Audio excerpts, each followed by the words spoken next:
बिहार में नई सरकार बनने के बाद ये नई सरकार अपने तरीकों से नए नए काम कर रही है। चाहे गरीब घरों को भसाया जाना हो, चाहे तमाम प्रकार की फैक्ट्री बिहार में लगाने की बात हो, चाहे एक नया नियम और निकला है कि ट्रेन में यात्रियों को परेशान किया जाना हो। ये तमाम प्रकार की ये नई सरकार अपने तरीकों से नए नए तरीकों से काम कर रही है। आपको बता दिया जाए कि नया नियम यह निकल कर आया है सामने कि अगर ट्रेन में आप ज़्यादा वजन लेकर जाते हैं तो आपको बांड लगेगा और आपको चार्ज दिया जाएगा अगर ज़्यादा वजन आप लेकर जाते हैं। अब इसमें आप हमें यह बताइए कि इसमें दिक्कत किसको है? दिक्कत उन व्यक्ति को है जो बिहार से चलकर गुजरात, मुंबई, हरियाणा, दिल्ली अन्य जगह जाते हैं और वहाँ पर कमाते हैं और वहीं से अपने बच्चों के लिए, अपने परिवार के लिए कपड़े लाते हैं और सामान लाते हैं और बहुत सारी चीज़ें लाते हैं। यह दिक्कत सिर्फ उन्हीं लोगों के हैं, ना कि जो बड़े बड़े उद्योगपति हैं, जो पैसे वाले लोग हैं, उनके लिए यह कोई दिक्कत की बात नहीं है। लेकिन ज़्यादातर उन्हीं लोगों की दिक्कत है इसमें जो ज़्यादातर बिहार से चलकर दिल्ली, हरियाणा, मुंबई अन्य जगहों पर रोजगार के लिए जाते हैं। इस विषय में थोड़ा सा हम आगे बात करें तो यही नई सरकार बिहार में कई बार कंपनी लगाने की बात कही, लेकिन अपने बात से हमेशा मुकर गई। खैर कोई बात नहीं, लेकिन आपको एक बात बता दिया जाए कि यही बिहार सरकार, यही बिहार में कितनी सारी फैक्ट्रियां बंद पड़ी हैं, उन फैक्ट्रियों पर यह सरकार 1% भी अमल नहीं कर रही है और यही कंपनियां महाराष्ट्र, गुजरात इतने अच्छे तरीकों से रोजगार दे रही है और बिहार वासियों यहाँ से जाकर, बिहार से जाकर अन्य जगहों पे यही कंपनियों में काम कर रहे हैं।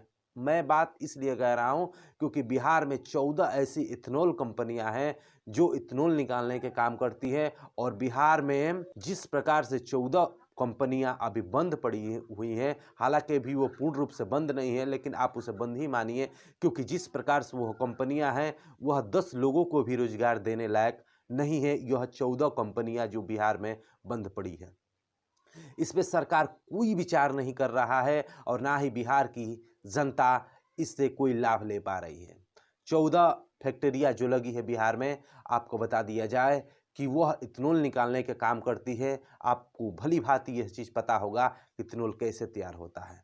चावल से, गन्ने से और मक्के से जिस प्रकार से इथेनॉल तैयार होता है, वह इथेनॉल काफ़ी भारी भरकम में हमारे देश के लिए लाभदायक होता है और जिस प्रकार से इसी कंपनियां में बिहार वासियों को काम करना चाहिए और यही कंपनियां गुजरात, महाराष्ट्र जाकर अच्छे पैदावार पे अपना काम कर रही है। जिस प्रकार से बिहार वासी जाकर महाराष्ट्र, मुंबई इसी कंपनियां में काम कर रहे हैं और ये कंपनियां बंद पड़ी हुई है और सरकार इस पर कोई विचार नहीं कर रहा है। आपको बता दिया जाए कि जब यही कंपनियां लगी थी बिहार में तो किसानों को और उन बेरोजगार युवाओं को यह एक नई उम्मीद जगी थी कि चलो कुछ तो राहत हुआ और हमें परदेश कमाना नहीं जाना पड़ेगा। लेकिन कुछ साल चलकर यही अक्टूबर नवंबर 2025 में यह कंपनियां स्टॉप होने के कगार पर आ गई और सरकार इस पर कोई विचार नहीं कर रही है, ना ही कोई विमर्श कर रही है। लेकिन सरकार यह सोच रही है कि किस प्रकार से गरीब घरों को भसाया जाए और किस प्रकार से नई तरीकों से बिहार में फैक्ट्री लगाया जाए।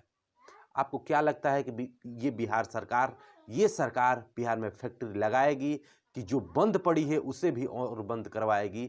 जिस प्रकार से ये नई सरकार अपने तरीकों से काम कर रही है बिहार वासियों के लिए, ट्रेन से लेकर बिहार में और अन्य जगहों पे बिहारियों के लिए छोटी छोटी समस्याएं बढ़ती जा रही है। इस विषय में आपका क्या कहना है? अपनी राय ज़रूर दें और हमसे जुड़ने के लिए हमारे चैनल को सब्सक्राइब ज़रूर करें।